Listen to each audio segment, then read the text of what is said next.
आज भारत सरकार ने किसान आंदोलन पर कनाडा के पीएम जस्टिन ट्रूडो की टिप्पणी पर कड़ी प्रतिक्रिया दी। भारत के विदेश मंत्रालय ने कनाडा के उच्चायुक्त को तलब किया किसान आंदोलन पर जस्टिन ट्रूडो और कनाडा के दूसरे नेताओं की टिप्पणी को भ्रम फैलाने वाली सूचनाओं पर आधारित और गलत बताते हुए एक आपत्ति पत्र भी सौंपा। इस मामले में विदेश मंत्रालय ने कहा कि किसानों के मुद्दे पर कनाडा के नेताओं की टिप्पणी हमारे आंतरिक मामलों में बर्दाश्त नहीं करने लायक हस्तक्षेप है।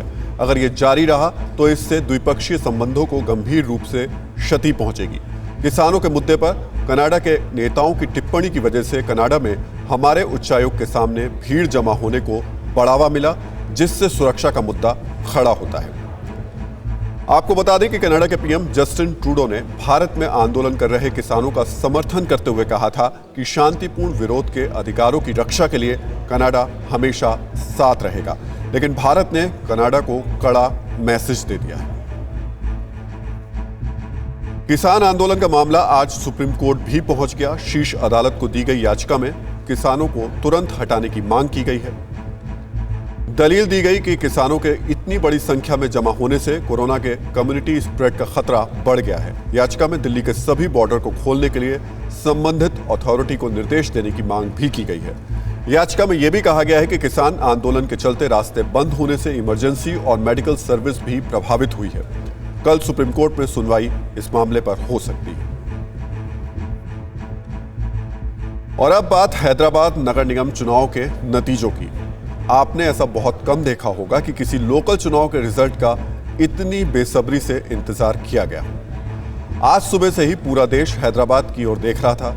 कई दिनों से इस बात की अटकलें लगाई जा रही थी कि हैदराबाद के लोकल बॉडी चुनाव में किस पार्टी को कितनी सीटें मिलेंगी। ये सारा कुछ वैसे ही था जैसे कि लोकसभा चुनाव या किसी बड़े राज्य के चुनाव नतीजों के इंतजार में होता है। अब तक जो नतीजे और रुझान मिल रहे हैं उनके मुताबिक कुल 150 सीटों में टीआरएस को 56 सीटें मिल रही हैं, बीजेपी को 46 सीटें मिल रही हैं, एआईएमआईएम को 43 सीटें मिल रही हैं, जबकि कांग्रेस को सिर्फ 2 सीटें मिलती दिख रही हैं। बीजेपी को जबरदस्त कामयाबी मिली है क्योंकि पिछले चुनाव में पार्टी को सिर्फ 4 सीटें मिली थी। टीआरएस को पिछली बार 99 सीटें मिली थी, जबकि एआईएमआईएम को 44 सीटें मिली थी। ये बड़ी बात है क्योंकि बीजेपी प्रमुख विपक्षी दल की हैसियत में पहुंच सकती है।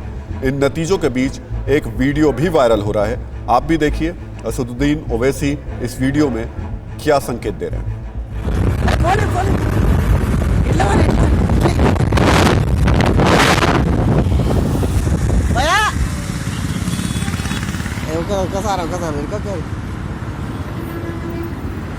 एक बार सेकंड तो दो, बीजेपी जीत रही।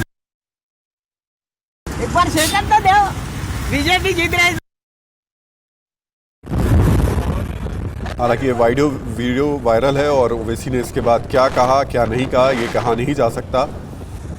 हम ये भी नहीं कह सकते कि इसके बाद क्या बातचीत हुई क्योंकि ये वायरल वीडियो है, लेकिन ओवैसी की प्रतिक्रिया महत्वपूर्ण है। खैर, ये नतीजे इस लिहाज से अहम होंगे कि 2023 में तेलंगाना में विधानसभा चुनाव होने वाले हैं। हैदराबाद नगर निगम 4 जिलों में फैला हुआ है और इस पूरे इलाके में 24 विधानसभा सीटें आती हैं, यानी विधानसभा का करीब 5वां हिस्सा हैदराबाद नगर निगम से प्रभावित होता है। न्यूज़ टॉप 9 रोज सुबह 7 बजे और शाम 7 बजे सिर्फ TV9 भारतवर्ष पर।